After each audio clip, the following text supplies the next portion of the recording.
Bonjour à tous. J'imagine que je peux maintenant commencer la présentation de mon mémoire d'actuariat que j'ai eu l'honneur de faire au CNAM sous la direction d'Alexis Collomb au CNAM et de Michel Fromenteau. Donc, le sujet de mon mémoire d'actuariat est le jeu du minage et sécurité du protocole Bitcoin. Il est traditionnel de commencer par les remerciements. Mes plus vifs remerciements vont évidemment à l'Institut des actuaires et à Samuel Sioui pour son invitation aujourd'hui. J'avoue que je suis un peu ému de donner cet exposé parce qu'il y a une personne qui a beaucoup compté pour moi dans le milieu de l'actuariat, qui n'est plus là et qui, je pense, aurait bien aimé être présente pour m'écouter. Et donc, je pense que vous connaissez bien Michel Fromenteau. J'ai le souvenir ému de ses cours, notamment des cours d'assurance vie dans les grands amphis du CNAM. C'est grâce à lui que j'ai pu, c'est lui qui m'a donné envie de poursuivre mes études au CNAM, d'aller jusqu'au bout. C'est lui qui a su me rendre intéressante cette discipline, donner envie aux étudiants de bien travailler. Et il m'a autorisé à faire un mémoire sur la blockchain, sur un protocole Bitcoin. Après son décès, malheureusement, Sandrine Lemery a pris sa succession au CNAM et a poursuivi dans cette voie, donc m'a autorisé à poursuivre dans cette voie. Je remercie vivement également Florence Picard qui, à chaque fois, m'a toujours encouragé à poursuivre mes recherches sur le sujet. Je remercie vivement Olivier Lopez pour m'avoir donné l'occasion de faire cours à l'ISUP aussi sur la blockchain. Et puis, donc, mon directeur de mémoire pour ce sujet est Alexis Collomb, qui est titulaire de la chaire de finance au CNAM. Et je le remercie pour m'avoir donné l'autorisation de mener ces travaux. Enfin, la plupart de ces travaux que je vais vous présenter sont connexes à des recherches que j'ai menées avec un ami collaborateur qui est Ricardo Pérez Marco, et qui se trouvait être à l'origine un ancien colleur de prépa que j'ai retrouvé il y a quelques années. Alors, donc, au cours de cette présentation, je vais vous passer une vingtaine de diapos. N'hésitez pas à réagir et à me poser des questions, à m'interrompre éventuellement et à me poser des questions. Voilà. En l'absence de questions, eh bien, écoutez, je vais dérouler mes diapos. Alors, il y a quelques temps de cela, j'ai eu l'honneur d'assister, grâce à ce webinaire de l'Institut des actuaires, à une présentation de Pierre-Olivier Goffard.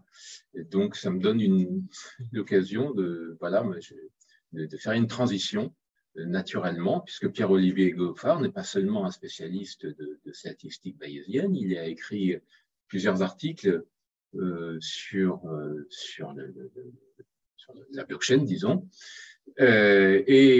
Disons, parmi les multiples articles qu'il a écrits et publiés, je retiens une idée qui présente dans un de ses derniers articles, publié là dans la revue Operation Research, où finalement il présente le travail des mineurs comme un problème, disons, bien connu des assureurs. En effet, un modèle classique d'assurance consiste à modéliser l'arrivée des sinistres par un processus de Poisson et l'arrivée de flux de nouveaux souscripteurs par un flux fixe, un taux constant C.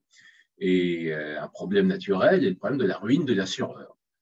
Ici, on se rend compte finalement que le problème du mineur, c'est un problème dual. Le processus de Poisson modélise non pas des sinistres, mais des découvertes de blocs. Donc, c'est quelque chose de positif, c'est des revenus pour le mineur. Et puis, naturellement, on a quand même un coût de production. souvent modélisé par un taux constant. Et donc, on a aussi, là encore, le même problème de la ruine du mineur, comme on avait le problème de la ruine de l'assureur. Et on se rend compte que c'est un problème dual. Et avec des techniques semblables, on arrive notamment à calculer des probabilités de ruine. Donc, voilà ce qui constitue en grande partie ma transition avec ce qui a été présenté ici même il y a 2 semaines. Et donc, qui permet de dire que ce problème-là est un problème qui est finalement du domaine de l'actuariat, le problème du minage de crypto-monnaies, et en particulier du minage de Bitcoin, et disons, un problème qui ne doit pas échapper au champ d'étude de l'actuaire, finalement.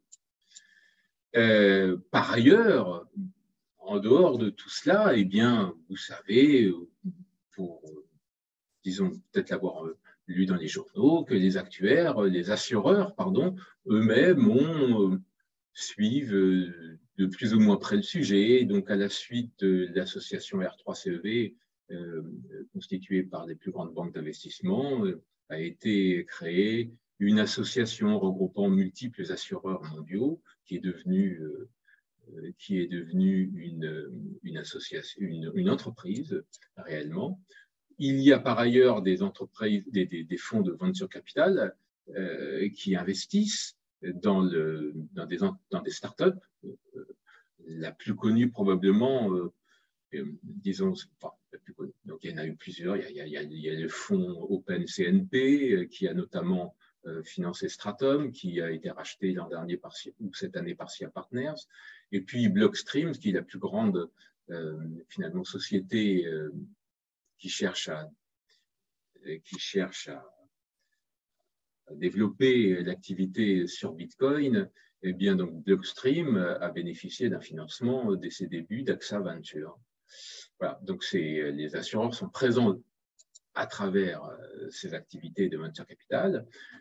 On peut lire également dans certains journaux spécialisés que Lloyds assure certaines activités de Ledger, qui est la licorne française, disons, qui propose des wallets un peu spécialisés pour les utilisateurs de crypto-monnaies.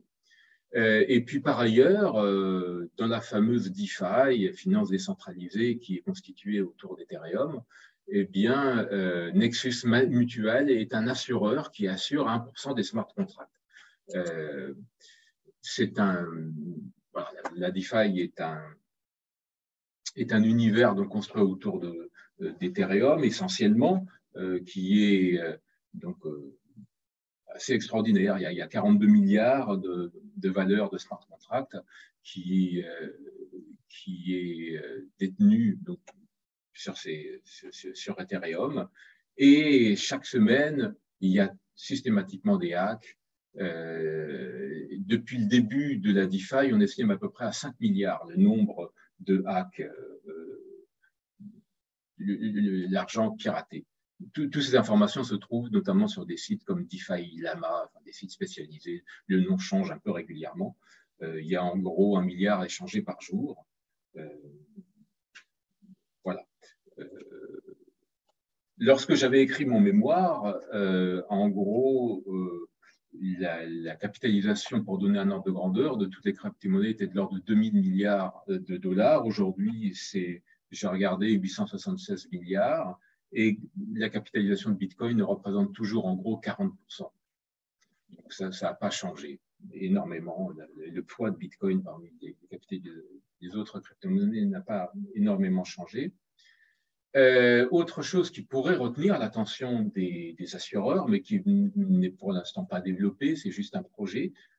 C'est finalement un article de recherche avancé par quelqu'un d'assez créatif qui s'appelle Tadge Drija, qui a été notamment celui qui a inventé ou co-inventé ce qui constitue maintenant une surcouche du réseau Bitcoin sur lequel se fait l'essentiel de l'activité économique sur Bitcoin.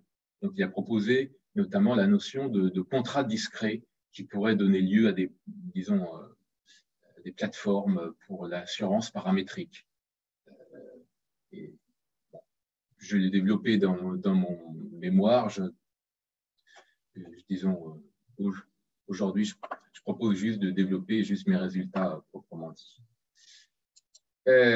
Donc, le contexte de cette étude que je vais vous présenter, ben, c'est finalement, il y a quelques années, j'avais cherché à comprendre avec mon collaborateur un petit peu les mathématiques présentes dans Bitcoin, notamment.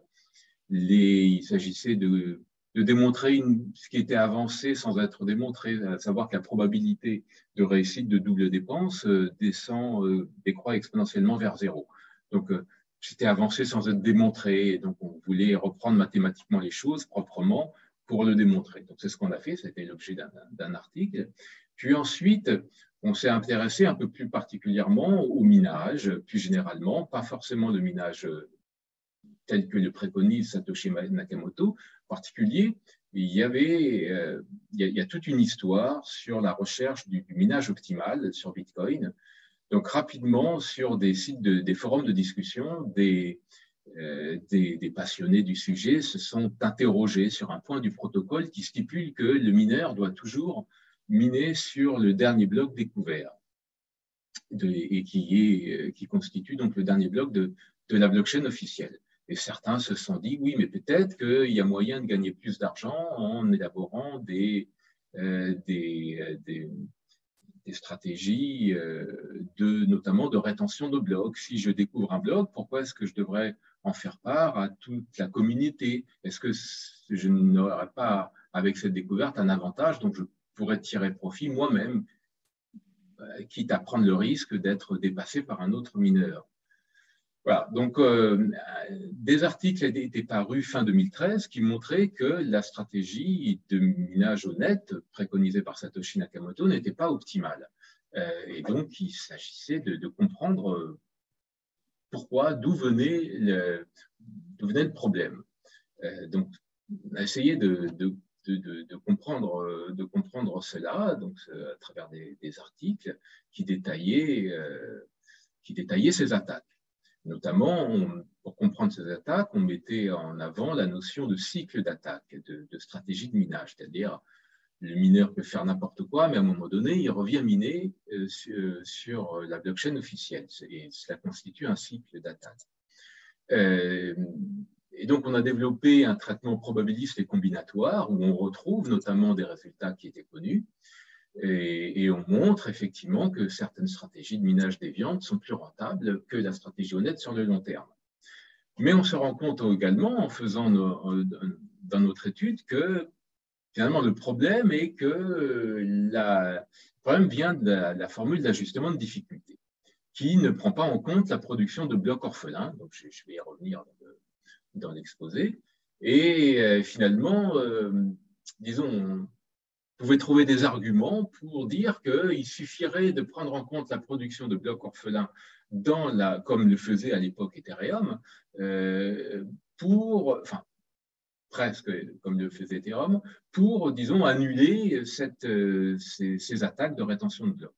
Voilà. Mais on n'avait à ce moment-là que des arguments qualitatifs, il n'y avait pas de démonstration.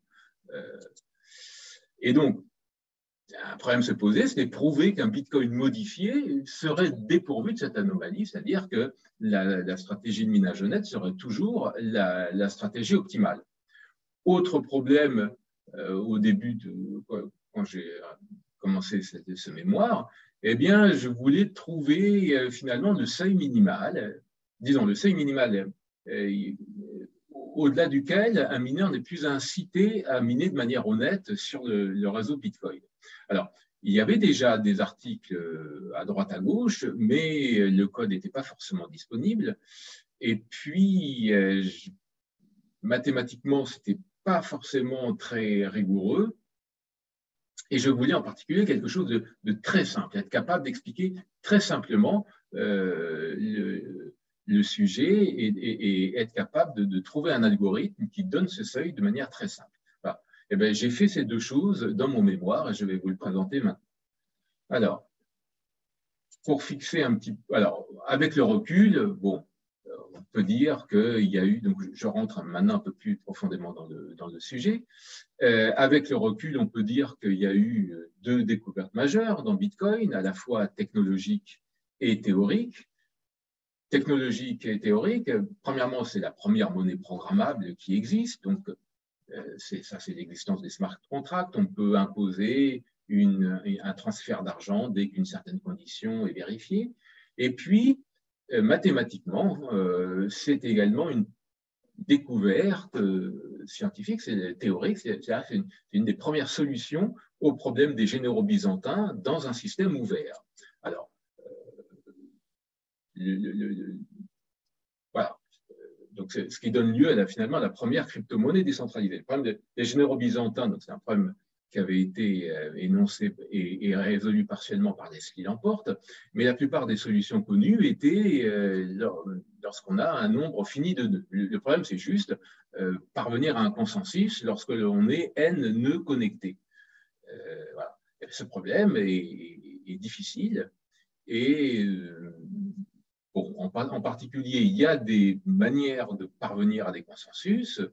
Le plus simple, le plus utilisé parmi tous ces consensus aujourd'hui, ce qu'on appelle le PBFT, Practical Byzantine Fault Tolerance. Mais donc, c'est dans des systèmes fermés. Et ici, Bitcoin, c'est un système ouvert. N'importe qui peut rentrer et sortir du réseau sans demander aucune permission à personne. Donc voilà, et parvenir à un consensus dans ce cadre-là, c'est théoriquement une prouesse. Il y a évidemment une contrepartie, il y a un prix à cette liberté d'entrer et de sortir sans rien dire à personne. Donc, il y a un prix à ce qu'on appelle la décentralisation du réseau, c'est cette débauche énergétique que certains peuvent décrier. En tout cas, l'intérêt du réseau Bitcoin, c'est que maintenant, il a été assez bien étudié. Donc, certes, il représente 40% du marché des crypto-monnaies. En plus de cela, la plupart des crypto-monnaies fonctionnent suivant un modèle de preuve de travail, comme Bitcoin. Néanmoins, il est vrai que d'autres crypto-monnaies existent basées sur d'autres moteurs, disons, qui sont notamment le Proof of Stake, qui, en règle générale, ont été moins étudiés, qui ont des avantages et des inconvénients. Mais en pratique, on constate que ces crypto-monnaies sont plus centralisées et elles sont notamment sensibles à une attaque assez dévastatrice qui est ce qu'on appelle le long range attack, qui est la possibilité de réécrire toute la blockchain depuis le départ. Voilà. Alors souvent, c'est interdit parce qu'on impose la blockchain. Voilà. Bon, il y a des méthodes pour contrer cette long range attack dans Proof of Stake, mais c'est encore des sujets de recherche. Alors, rapidement, Bitcoin, pour ceux qui ne sauraient pas, c'est donc un réseau ouvert et tout le monde peut prendre part à ce réseau. Il suffit de se créer une adresse Bitcoin qui est le hash d'une clé publique. Si l'on prend part au réseau Bitcoin, donc si l'on devient un nœud soi-même, eh bien, on a accès à 3 bases de données. Bitcoin, c'est 3 bases de données. La première, c'est l'ensemble de toutes les pièces de monnaie en circulation qui ont de la valeur, donc ce qu'on appelle les UTXO7. La deuxième base de données à laquelle on peut avoir accès, c'est la blockchain, c'est le registre des transactions passées. Et une troisième base de données, c'est ce qu'on appelle la mempool, c'est donc un ensemble de transactions qui ne demandent qu'à être enregistrées dans la blockchain, mais qui ne le sont pas encore. Voilà. Parmi les différents acteurs, on constate qu'il y a des acteurs qui se contentent juste de passer une transaction et puis de se déconnecter. Et puis il y a d'autres acteurs qui ont une activité en plus de minage. Ce sont les mineurs. Alors, cette activité de minage est la suivante. Chaque mineur doit trouver un bloc. Donc, un bloc, c'est un ensemble de données qui pèse en gros 2 mégabytes sur Bitcoin et donc il y a 2 parties dans un bloc. Il y a une partie qui consiste en l'ensemble des transactions, un paquet de transactions, éventuellement vide d'ailleurs, et au choix du mineur, et un en-tête. Et le but du jeu est de trouver un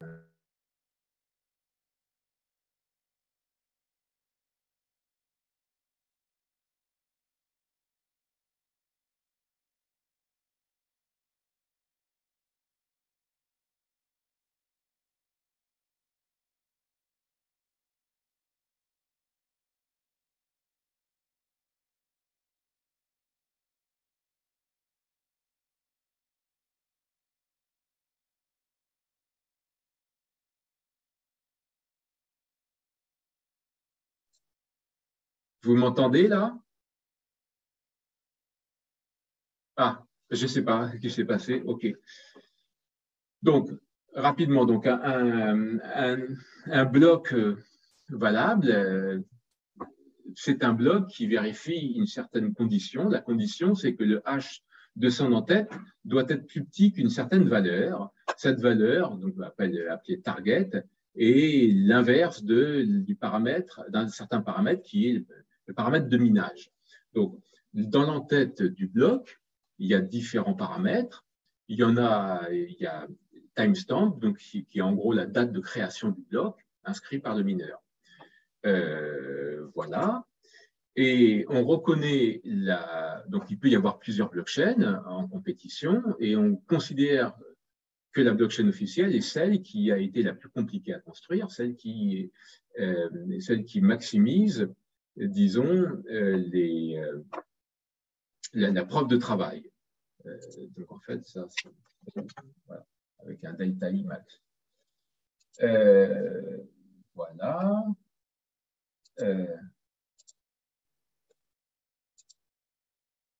Alors, tous les 2016 blocs, il y a une mise à jour de ce paramètre de difficulté grâce aux timestamps qui sont présents dans les blocs. C'est-à-dire que les timestamps ne servent à rien, sauf à mettre à jour ce paramètre de difficulté tous les 2016 blocs. Donc, il y a des conditions, en particulier le nouveau timestamp, il doit être supérieur à la médiane des 11 derniers et pas trop éloigné de l'heure exacte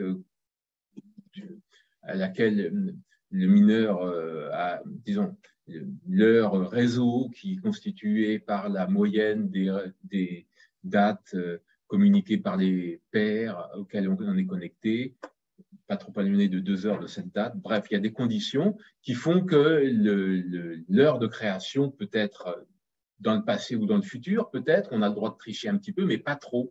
Et en tout cas, sur 2016 blocs, finalement, on a une idée assez nette de la longueur de cette période et de la durée mise par le réseau pour miner 2016 blocs. Voilà. Donc, ces timestamps ne servent à rien finalement, sauf le 2016e, sauf tous les multiples de 2016, puisque donc, grâce à eux, on a accès à la durée que j'ai notée grand T pour miner les 2016 blocs. Et grâce à cette durée, on peut mettre à jour la difficulté de minage régulièrement. Donc, en particulier, la difficulté, si le réseau a été très lent, la difficulté va baisser et réciproquement. Le but, c'est de parvenir à un bloc découvert toutes les 10 minutes. Alors, si tel est le cas, celui qui a réussi à ajouter un bloc à la blockchain officielle, eh bien, gagne ce qu'on appelle une Coinbase, une création monétaire, plus des frais de transaction. Cette création monétaire est en gros de 6,25 aujourd'hui. Alors, quand on fait tout ça, eh bien, on se rend compte que ça marche. C'est-à-dire que la principale attaque qui était dévastatrice sur les autres crypto-monnaies ne l'est pas ici. C'est-à-dire qu'en prenant quelques précautions, eh bien, les probabilités de réussite de double dépense sont faibles. Maintenant, par définition, puisque je vais en parler un peu plus, j'appelle stratégie honnête de minage la stratégie qui consiste toujours à miner sur le dernier bloc de la blockchain officielle. C'est ce que recommande Satoshi Nakamoto. Voilà. Alors, je fixe les notations. Donc, ces notations, donc clairement, c'est issu de Satoshi. Donc, j'ai un groupe d'attaquants et des honnêtes mineurs. Donc, j'ai un processus de comptage qui va compter les blocs minés par l'attaquant, Alice, et les honnêtes mineurs, Bob. En fait, N' de T, dans ma notation, c'est Alice. Bon. Voilà. J'ai H et H'. Pardon. H', c'est le nombre de H calculé à la minute par Alice, et H, c'est le nombre de H calculé à la minute par Bob. En gros, la difficulté, c'est le nombre de H nécessaires pour trouver une preuve de travail en moyenne. Donc, j'ai des durées pour trouver une solution. Et naturellement, eh bien, je dois avoir que H fois l'espérance de T doit être égale à delta. C'est si T est la durée pour trouver un bloc. Donc si la durée de minage a pour paramètre alpha, ça me donne naturellement que alpha égale h sur delta, alpha prime égale h prime sur delta. Voilà. Ce qui me permet de faire des notations. Donc, si T et T prime sont des lois, suivent chacune des lois exponentielles. Donc, ça, c'est dû au fait que SHA-256, donc la fonction de hachage, est supposée parfaite. Donc, tout ce qui a été calculé, a été calculé en pure perte. Ça ne nous donne pas d'indication pour trouver le bon résultat à une future preuve de travail, lorsqu'on est amené à faire une preuve de travail. Ça se traduit naturellement par le fait que la loi T est sans mémoire. Et les deux lois T et T', donc, sont des lois exponentielles, elles sont de plus indépendantes. Donc, naturellement, l'inv de T et de T' est aussi une loi exponentielle. Bon, je note à ce moment-là, à partir de ces notations, je vais appeler P donc la puissance de hachage relative des honnêtes mineurs et Q la puissance de hachage relative de l'attaquant. Et je fais l'hypothèse qu'au cours de l'étude, cette puissance de hachage relative reste à peu près constante. Voilà. Donc ça, c'est une propriété claire, puisque le fait que l'inv de T et T' suit une loi exponentielle, parce que T et T' sont des lois exponentielles indépendantes. C'est des lois exponentielles, donc le processus de comptage est un processus de Poisson.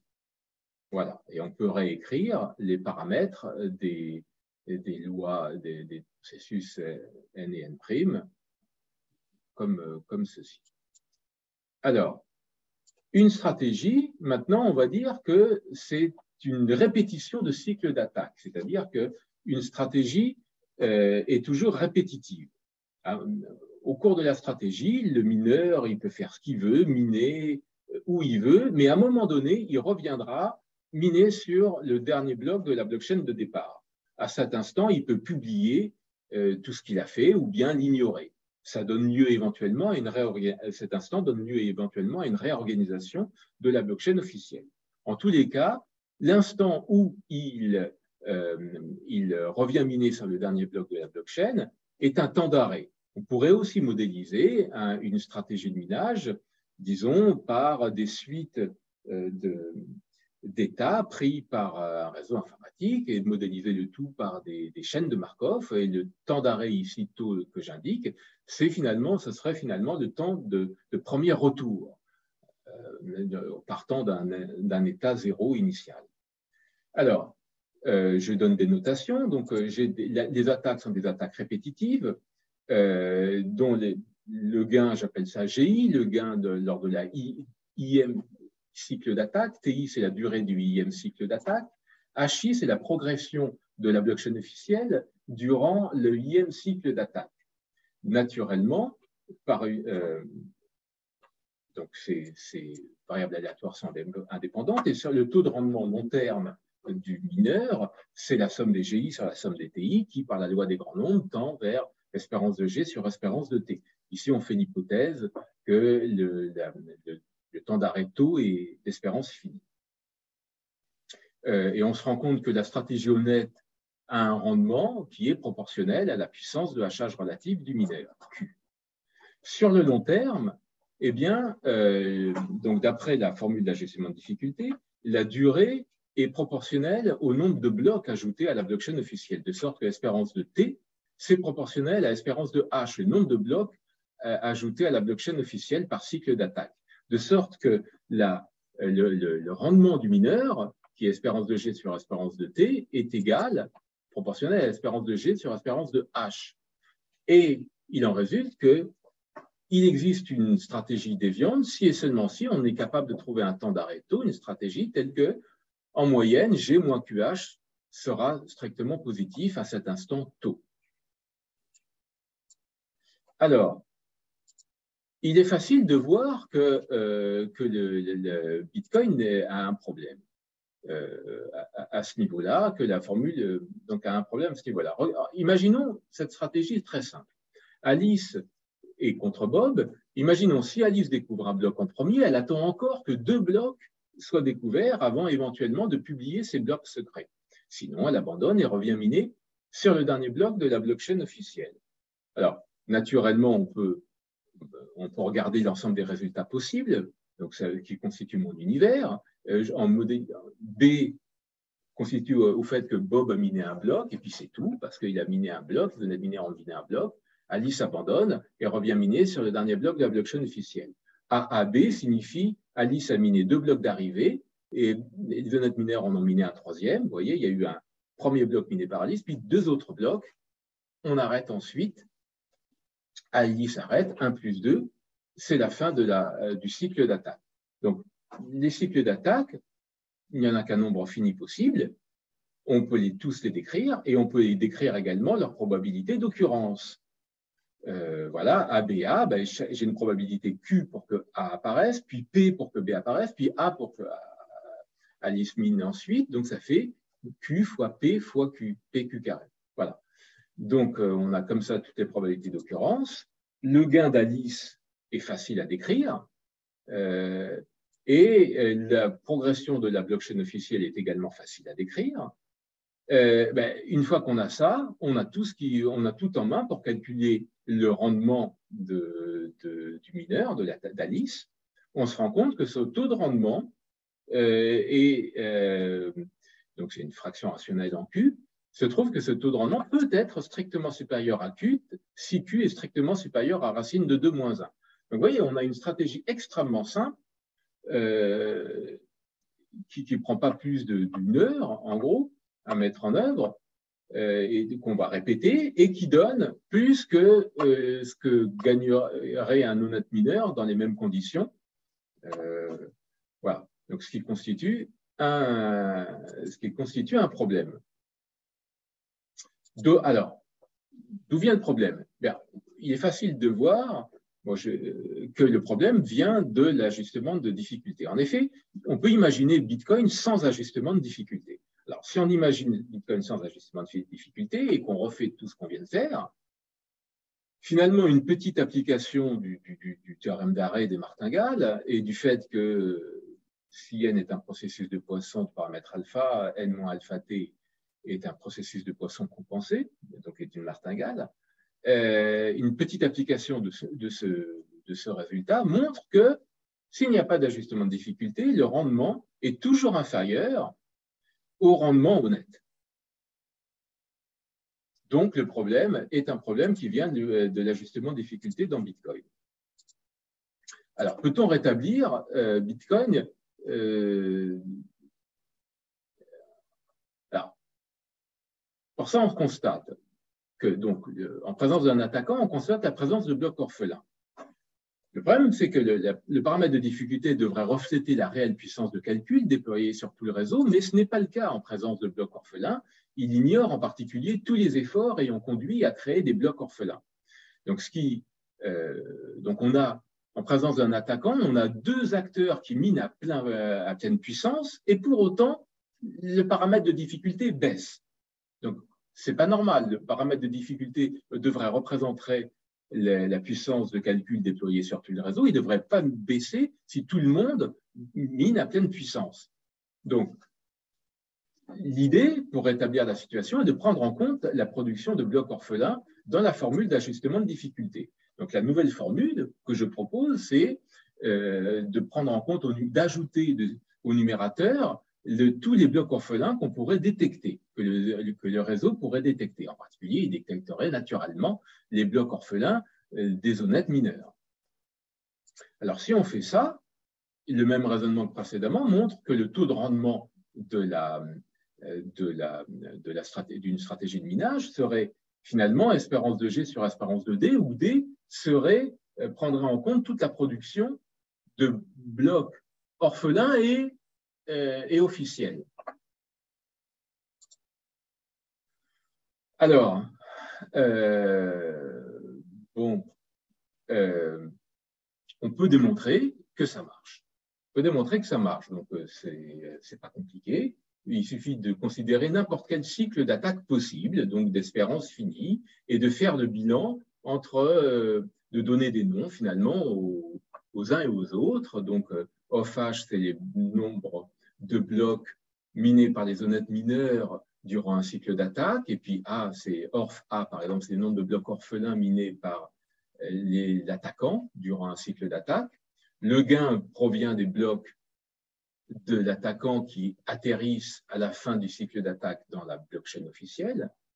Naturellement, la fonction de difficulté est constituée de tous les blocs officiels, plus des blocs orphelins détectés. Mais on a dit que les blocs orphelins détectés comptaient néanmoins les blocs orphelins des honnêtes mineurs, qui eux sont honnêtes et vont signaler la présence de blocs orphelins.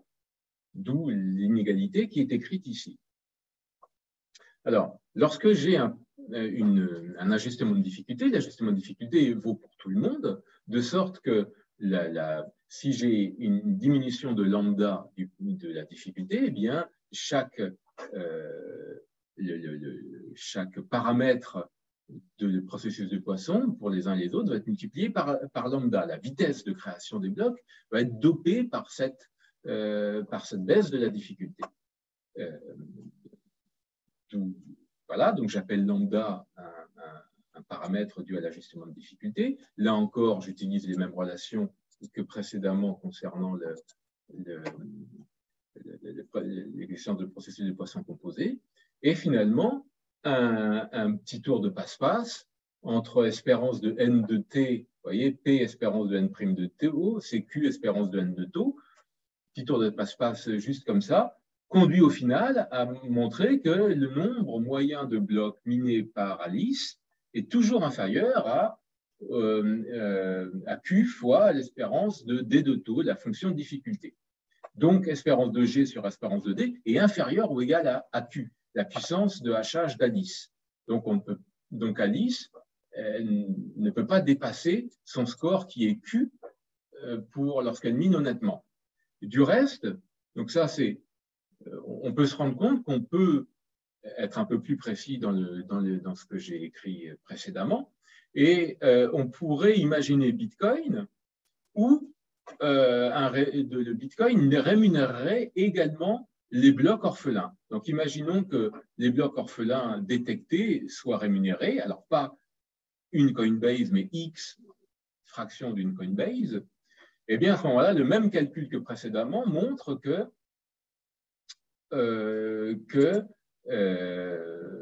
l'espérance de G sera toujours inférieure à Q espérance de D de tau. De sorte qu'on a démontré, comme ça, avec ce petit tour de passe-passe autour des processus de Poisson, que si on prend en compte des blocs orphelins dans la formule d'ajustement de difficulté, eh bien, la meilleure stratégie est toujours la stratégie honnête. Voilà. Donc, c'était ce que je voulais en fait démontrer. J'avais des arguments un petit peu qui me disaient cela, mais là, au moins, c'est démontré. Bon. OK. Alors, en fait, on peut démontrer, on peut donner finalement une autre preuve de ce résultat sous la forme d'un jeu du minage. Alors, imaginons que le mineur soit un joueur. Et que donc il joue contre la banque au casino. Alors la banque représente disons, les honnêtes mineurs et le joueur est l'attaquant. Et entre les deux, il y a un croupier qui, à la demande du mineur, le joueur, peut lancer une pièce de monnaie, ce qui signifie qu'un bloc est découvert quelque part sur le réseau.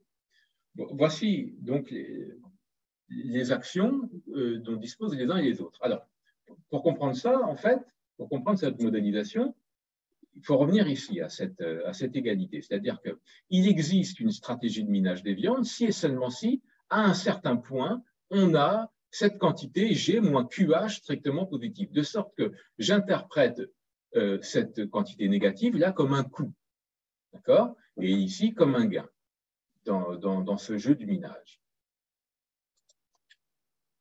Alors,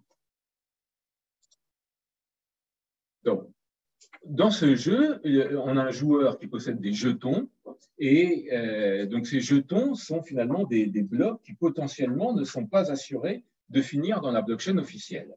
Les jetons de la banque sont des blocs de la blockchain officielle, mais contestés par l'attaquant.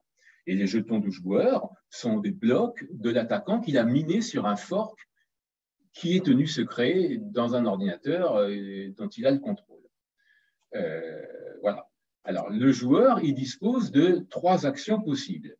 Il peut utiliser l'action lancer, l'action écraser, l'action abandon. S'il utilise l'action lancer, à ce moment-là, ça veut dire qu'un bloc est découvert quelque part. Donc, ça veut dire qu'il attend en tant que mineur. Et il cherche à miner un bloc. Il en résulte qu'un bloc va être découvert soit par lui, soit par un honnête mineur. L'effet de cette découverte de bloc n'est pas la même suivant la personne qui découvre le nouveau bloc. En effet, si c'est le mineur qui trouve un bloc, la blockchain officielle n'a pas progressé par cette découverte de bloc. Donc le hash n'a pas augmenté. Donc ça correspond à un coût zéro pour le joueur. Et il gagne, lui, un jeton qui est un bloc qu'il a ajouté à son fork. Par contre, si c'est face, eh bien, la blockchain officielle a augmenté de 1, ce qui correspond à un coût de Q pour le mineur. Bien, l'action lancée est décrite. Il dispose également de l'action écrasée. L'action écrasée, c'est qu'il remplace tous les blocs de la banque, il remplace H blocs de la banque, donc c'était des blocs qu'il contestait, par H plus un bloc qu'il possédait sur son fork secret. Donc effectivement, il faut qu'il dispose là de plus de blocs que le nombre de blocs de la banque. Si tel est le cas, eh bien, le joueur perd tous ses jetons, mais qui sont convertis en euros, enfin en argent, sonnant et trébuchant. Mais en même temps, il fait progresser de 1 la blockchain officielle, de sorte qu'il gagne H plus 1 moins Q. Voilà. Alors, donc, on peut facilement discrétiser sur le nombre d'actions possibles, considérer ce petit jeu du binage possible, faire un petit, et avec Mathematica, simplement, n'importe quoi, on se rend compte en particulier que dès que le mineur joueur dispose de plus de 32,94% de puissance de hachage, eh bien, il n'a pas intérêt à miner honnêtement. Voilà, donc c'était en fait le second résultat que je voulais démontrer. 32, le seuil au-delà duquel on n'a plus intérêt à miner honnêtement. Donc ça peut être inférieur si après le mineur dispose de ce qu'on appelle de connectivité. Et je ne fais pas cette hypothèse. Bon, voilà, écoutez, le temps tourne, je vais passer un petit peu, pas forcément tout connecter, tout commenter. On peut également démontrer que la stratégie 1 plus 2 est la meilleure stratégie qui prendrait fin dès que 3 blocs est découvert. Voilà. Donc, c'est une petite adaptation du code qui permet de le démontrer et on retrouve notamment le racine de 2 moins 1. Donc, finalement, pourquoi il y a un problème? En fait, c'est ce jeu que j'ai exposé du minage, c'était une variation très simple du jeu de pile ou face classique avec des jetons. Mais le jeu est naturellement biaisé en faveur du joueur, puisque dans le jeu de pile ou face classique, finalement, le joueur, il paye le croupier à chaque lancer d'une pièce de monnaie. Là, il ne paye le croupier que lorsque le résultat lui est défavorable. Voilà. Alors, ce qui permet de comprendre que le minage est tel qu'il est actuellement dans Bitcoin, disons, a un problème au niveau de la formule d'ajustement de difficulté.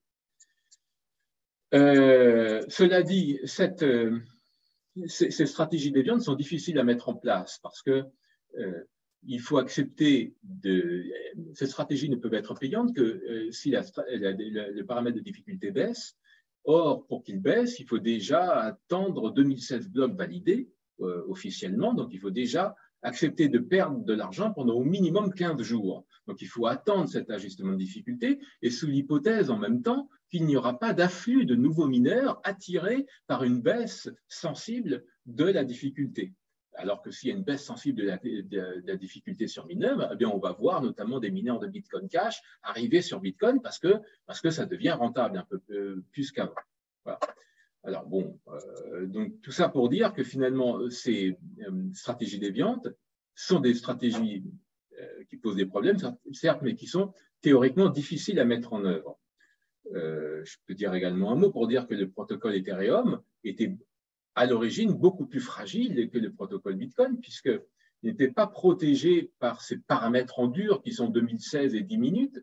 En effet, sur Bitcoin à l'origine, l'ajustement de difficulté était immédiatement mise en œuvre. Donc, s'il existait une stratégie déviante, elle était tout de suite payante. Et de plus, les blocs orphelins étaient rémunérés sur Ethereum. Alors, donc l'idée, comme je l'ai dit, c'est de prendre en compte dans la formule d'ajustement de difficulté, la production de blocs orphelins.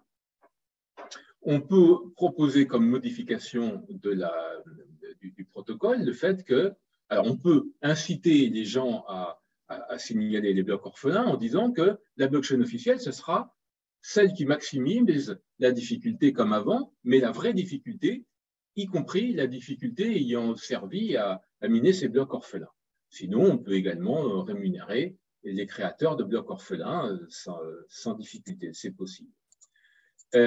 Si on fait ça et qu'on regarde le jeu du minage modifié, eh bien, on va toujours avoir une variation du jeu de pile ou face, qui est pareil, mais à la différence de ce qui est du jeu du minage classique que je viens d'exposer, eh bien, dans ce cas, l'action écrasée coûtera beaucoup plus cher pour le joueur mineur. En effet, s'il écrase, il va créer des blocs orphelins qui seront des blocs orphelins minés par des honnêtes mineurs, donc signalés par le réseau.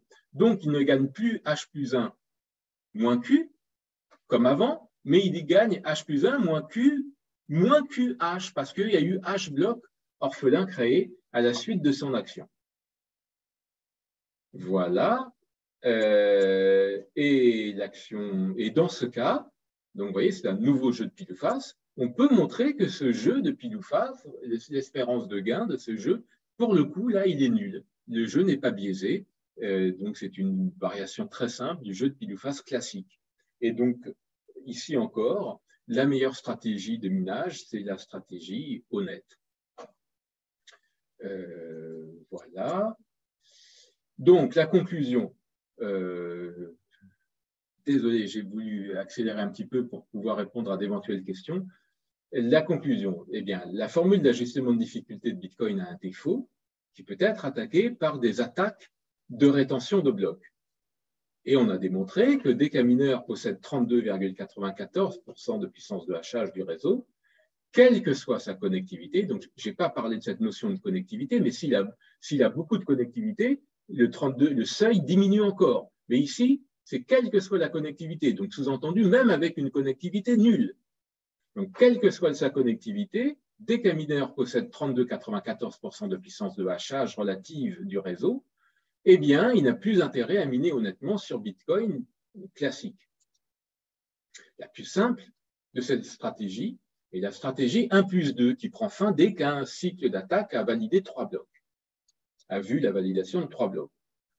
Néanmoins, comme j'ai expliqué rapidement, de telles attaques sont difficiles à mettre en œuvre en pratique sur Bitcoin, qui est protégé par ses paramètres en dur 2016, pour dire que l'ajustement de difficulté n'arrivera qu'après validation de 2016 bloc officiel. Ce 2016 est en dur dans le code, et de même le 600 est en dur dans le code pour fixer un temps d'attente d'environ 600 secondes, à savoir 10 minutes, entre deux blocs officiels. Donc, les deux paramètres en dur rendent compliquée la mise en pratique d'attaques de rétention de blocs. Néanmoins, ce sont des attaques qui sont théoriquement valables, évidemment.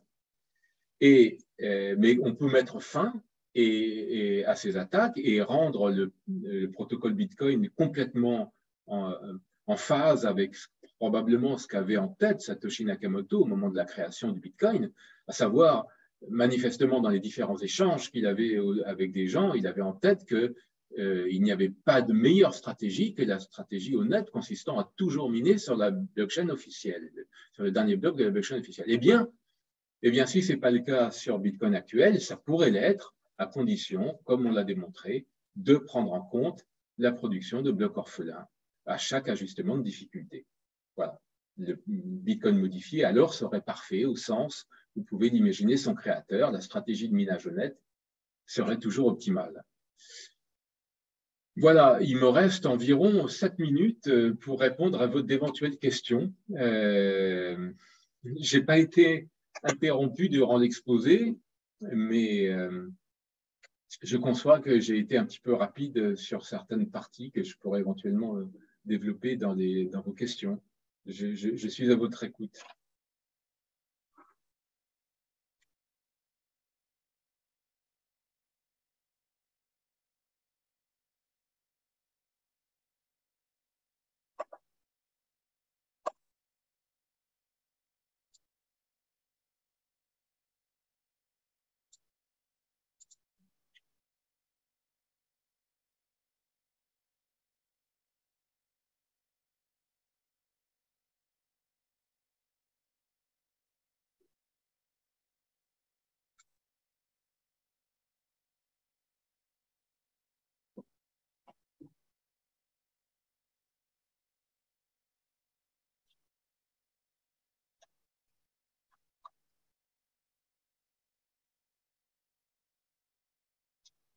Euh,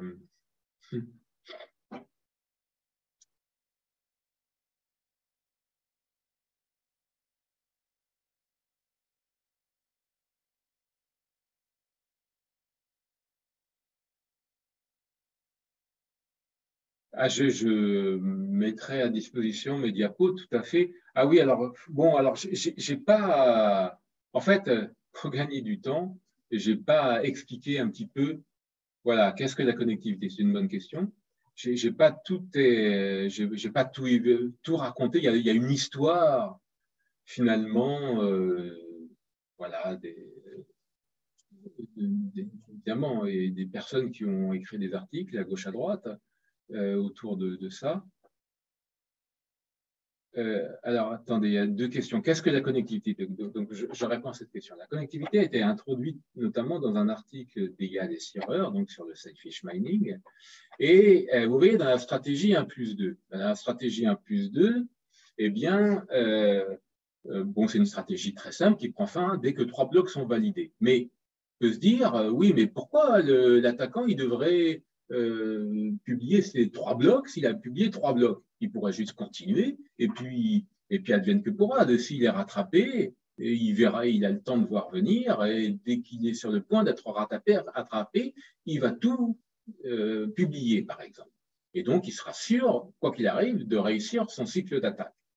Eh bien, si on modélise les choses comme ça, les cycles d'attaque sont un peu plus longs à modéliser et notamment, ils prennent la forme de ce qu'on appelle des mots de Dick, dont la combinatoire est extrêmement bien connue, évidemment.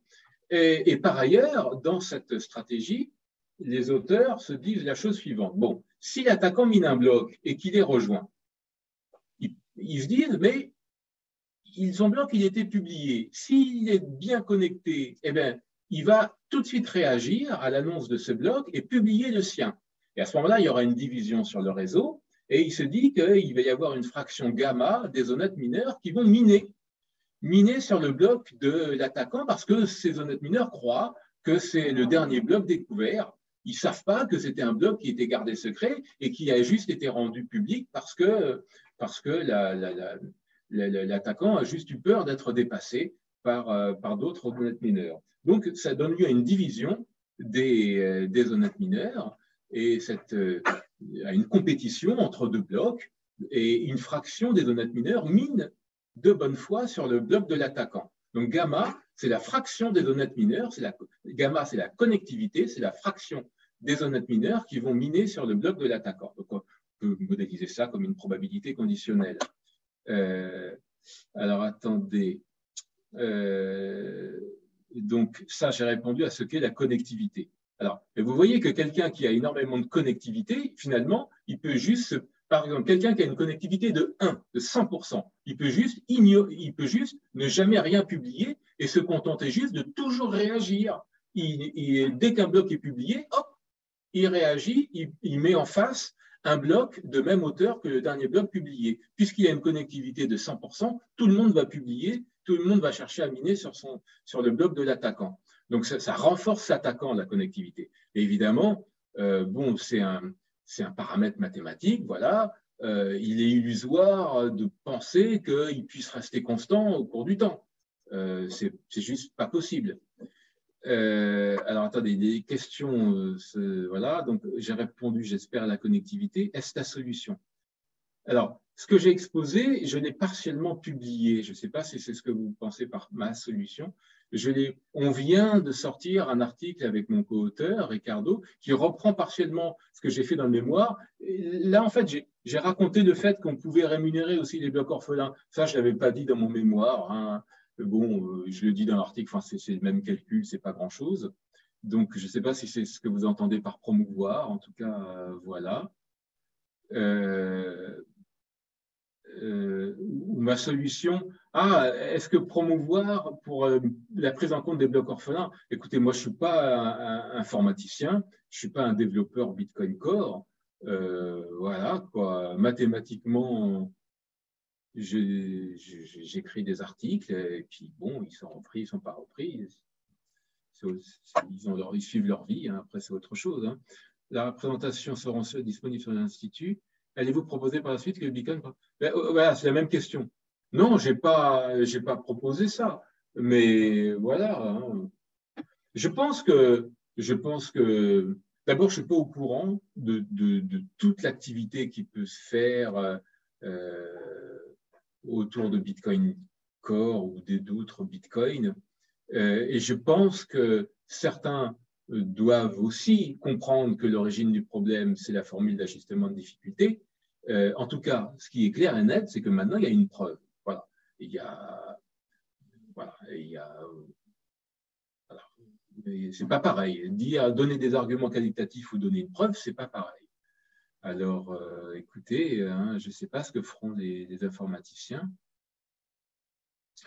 Comment voyez-vous le paysage des crypto-monnaies évoluer dans le futur? Vaste question, surtout dans cette période de crise. Mais vous voyez, en donnant les chiffres que j'ai vus là au début, c'est pas bon. Voilà quoi, ça a énormément baissé. En gros, plus de la moitié. Mais il y a quand même, vous voyez, 1 milliard échangé par jour sur la DeFi sur Ethereum toujours aujourd'hui. Donc c'est toujours vivant. Si vous regardez le niveau de la DeFi, elle est toujours, on a perdu 1 an quoi sur l'Ethereum. C'est pas non plus, bon ben voilà quoi. Il y a eu un gros bas, mais ça me paraît pas bon. Ce qui est fait quoi. Alors comment toucher le monde opérationnel du Bitcoin? Ça, en étant informaticien, en écrivant des propositions de modification, ça c'est possible. Et je ne suis pas informaticien.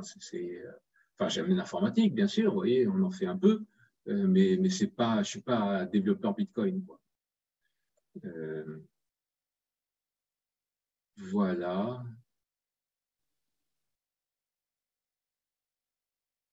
Je ne sais pas. Alors, voilà, les questions se sont enchaînées.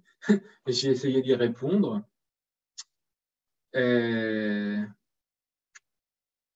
L'utilisation du terme monnaie reste controversée, tout à fait. Tout à fait. Ce sont des cryptoactifs, c'est certain, tout à fait. Oui, bien sûr. Bon,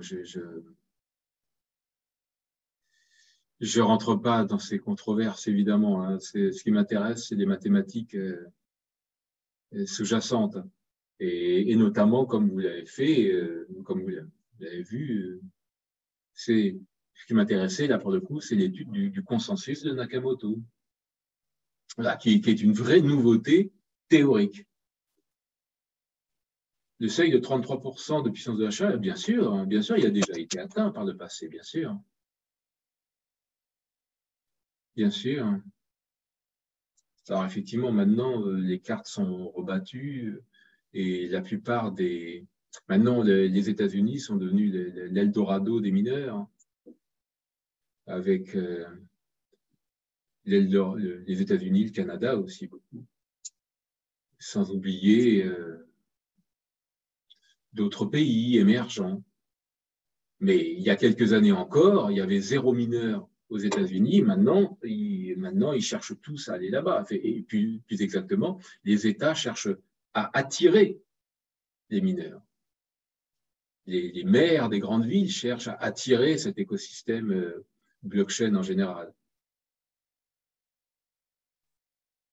Enfin, en tout cas, quoi qu'il arrive, ce n'est pas un exposé qui fait l'apologie de quoi que ce soit. J'ai juste étudié les mathématiques un peu de Bitcoin, hein, et je recommande, disons, à personne d'acheter. Chacun est libre, bien sûr. J'ai juste étudié le sujet. Voilà.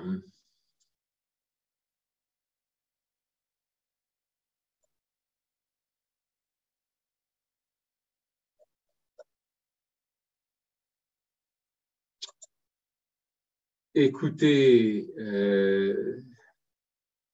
merci beaucoup pour vos questions. Et puis, encore une fois, je dédie cet exposé à Michel Fromenteau, qui était vraiment une personne exceptionnelle. Vraiment une personne exceptionnelle. J'avoue que je pense beaucoup à lui aujourd'hui.